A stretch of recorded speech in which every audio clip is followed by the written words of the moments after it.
we get back to you first, take us to shrimp because we didn't film shrimp. Tell me about the ravioli here and use ravioli. Oh man, the shrimp ravioli with pesto sauce, incredible. It tastes like home. Just like everything here, it tastes like home. It's incredible. I'm surprised I have room for tiramisu. It was so delicious. I ate it all. And it's just the right amount of garlic, pesto, and it's a little nutty, just fantastic. But being here, I've come here since they opened. You know, and I've known Paula and Danny since we were all kids, and it's just incredible. But I'm ready to dig into this. Yeah, tell me. That's all right. Tell me about the food. Do you like it here? I love it.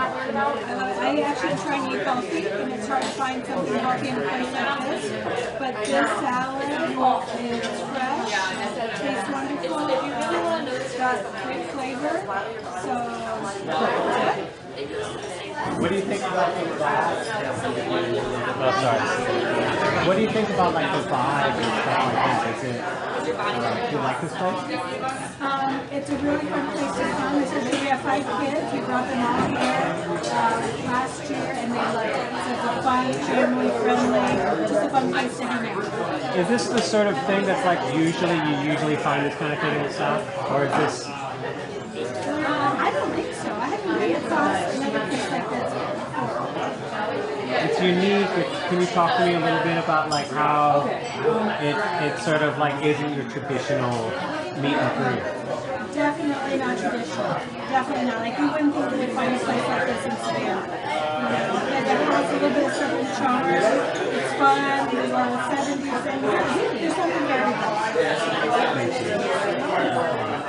Thank you very much. You gave us some great stuff. You're going to be up here.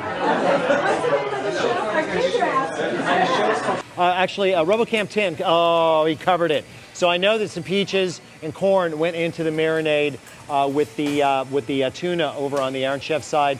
Now Iron Chef Morimoto looks like he's doing a little dredge, a sugar dredge, into those pieces of twisted puff pastry, and those have gone onto a silpat. So he's going to cook those into kind of like a tuile or a stick, probably for dessert, obviously for dessert, but we don't know what that's going to be yet.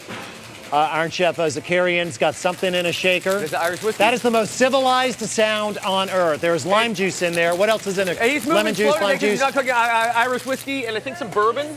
And bourbon? Yeah.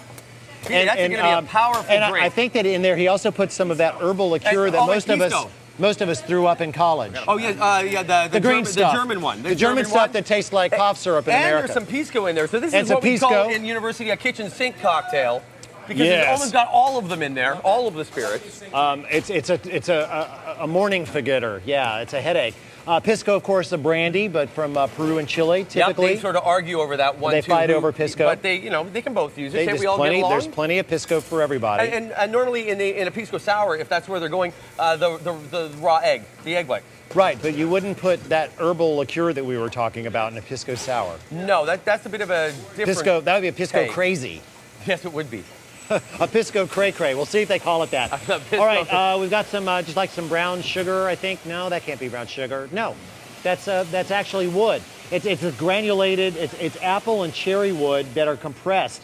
They make sawdust out of it, then they compress it, and then you use it for smoking. That's being used over on our Chef Morimoto's side, but it looked like really, really dry brown sugar there. But I knew that the cupcake was not done baking yet. So it might have been that. If the texture is a little bit off, it might have been that because I was just trying to... It's not that it's overbaked. It's, as Amira say, it's a little bit on the dense side. Okay. So, but I wish that you have put a little bit more tequila into perhaps a soaking syrup. Yeah. It will have worked perfect. Definitely. What are the ingredients that you put in the margarita cupcake? Like what's different from a cupcake, the flavor-wise? Was it margarita mix? Was it? Oh no, I actually used. I zested a lime. I used a couple tablespoons of tequila, and I used some fresh lime juice too. So maybe it was the tequila because do you know how alcohol completely evaporates under heat? So I think that maybe that's what we're seeing is that when you're making a batter, it has to become a certain consistency, a certain wetness to it, and then maybe it baked out. So maybe that's what we're seeing as the dense, because I agree it's not overbaked, it's perfectly baked. I think that you know, once the tequila evaporated, maybe it left less air pockets between some of, you know, the fluffiness of a cake, but I think it's amazing. Thank you.